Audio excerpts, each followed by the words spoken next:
Can I say something before we even start? You know nothing about sports. I sit in my bed and watch you guys talk about nothing. Do you really believe that acting is easy?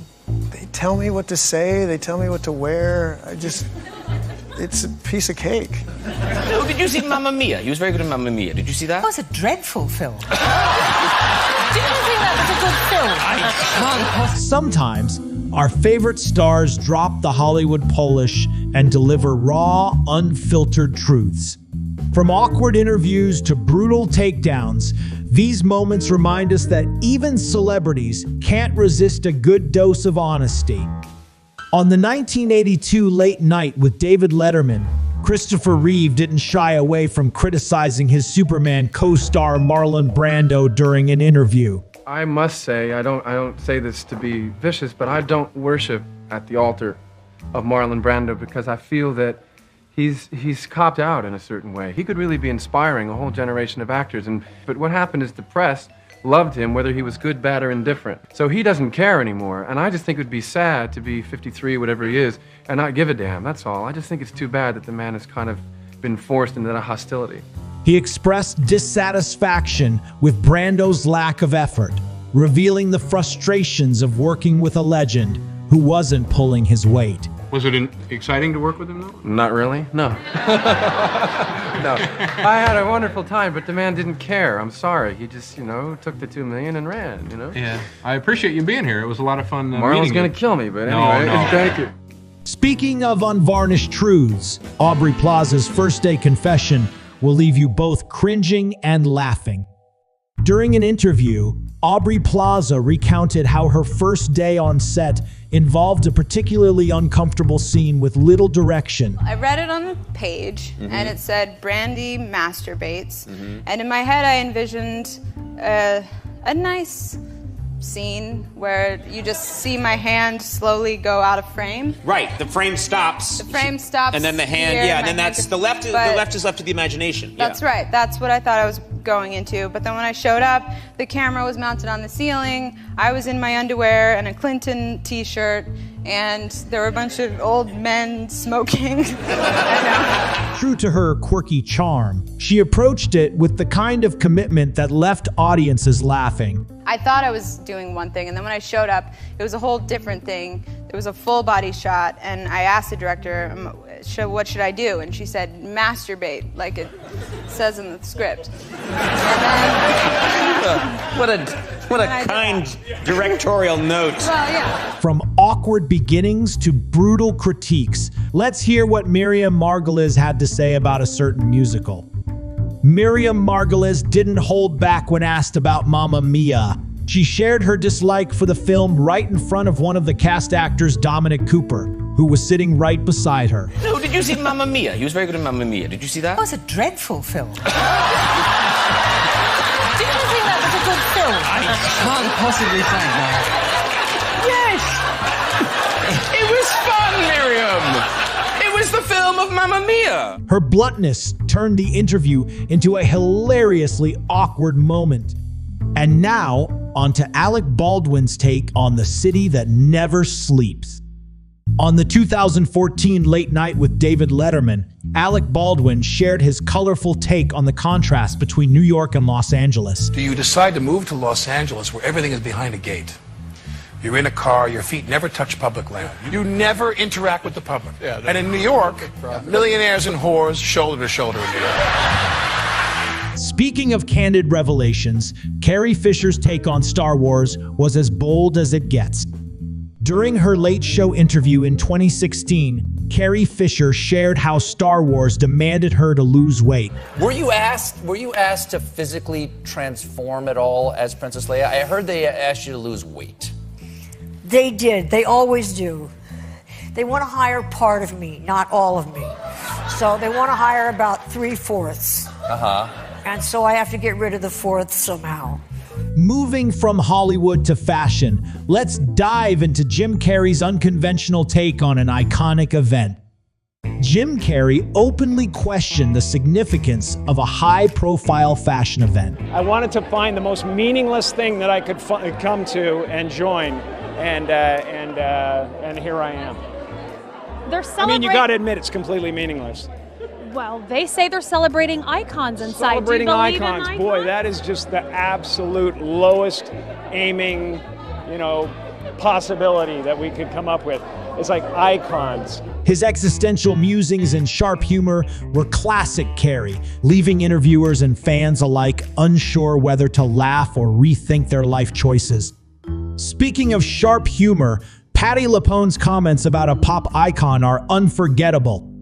On the 2017 interview, Patti LuPone didn't mince words when discussing Madonna's acting chops. What did you think of her role in Evita? Well, Madonna is a movie killer. She's dead behind the eyes. She cannot act her way out of a paper bag. She should not be in film or on stage. She's a wonderful, performer for what she does, but she is not an actress. Bang. Her brutally honest remarks added a new chapter to her long history of no-nonsense commentary. Meanwhile, Timothy Olyphant took a lighter approach, roasting the entire acting profession. Timothy Olyphant joked about the simplicity of being an actor. Acting is easy. That's your quote from Tim Olyphant. Do you really believe that acting is easy? They tell me what to say, they tell me what to wear. It's a piece of cake. Really? Stand over there and say this. Here, put this on. His comments on method acting provided a refreshing take on an often over-romanticized craft. Did you see that Jim Carrey documentary on Netflix where he was in character? He's like in character 24 hours a day, 7 days a week, never breaks character. I watched that documentary in character. Really? My character hated it. Your character didn't like it? My character thought it was just narcissistic and pretentious. If Timothy kept it real about acting, wait until you hear how Jennifer Lawrence summed up her break from the spotlight. Jennifer Lawrence humorously summed up her break from the spotlight with a tongue-in-cheek update about how she spent her time. You were talking about wanting to take a break from the spotlight and from acting. What did you do? Did you have fun? What did you do for the last 3 years?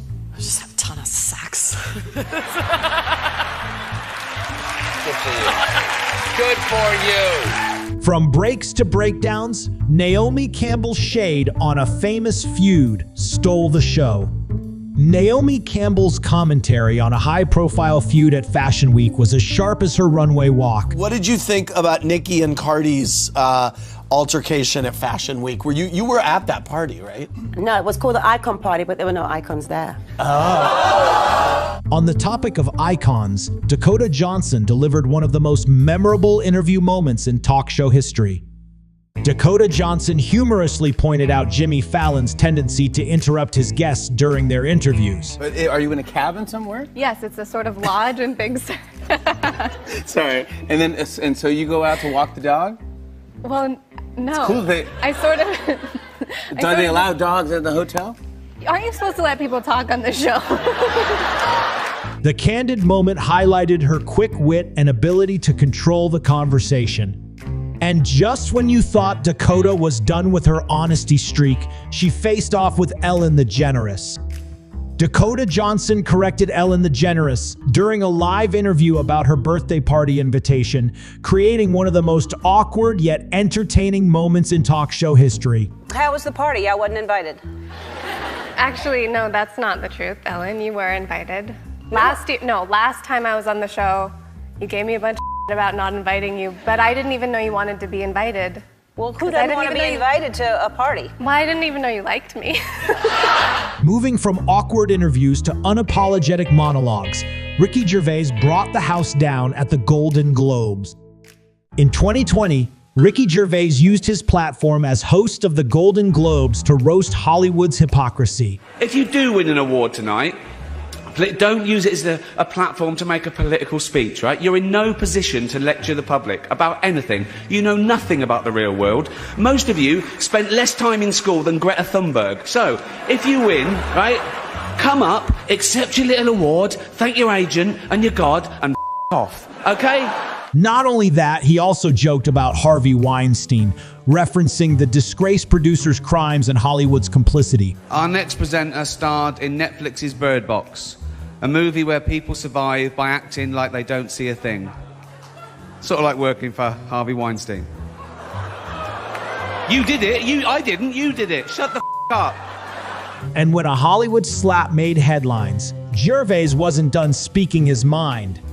Following the infamous Oscar slap, Ricky Gervais commented on what he would have said if he were in Chris Rock's shoes. I trended on Twitter that day. I trended.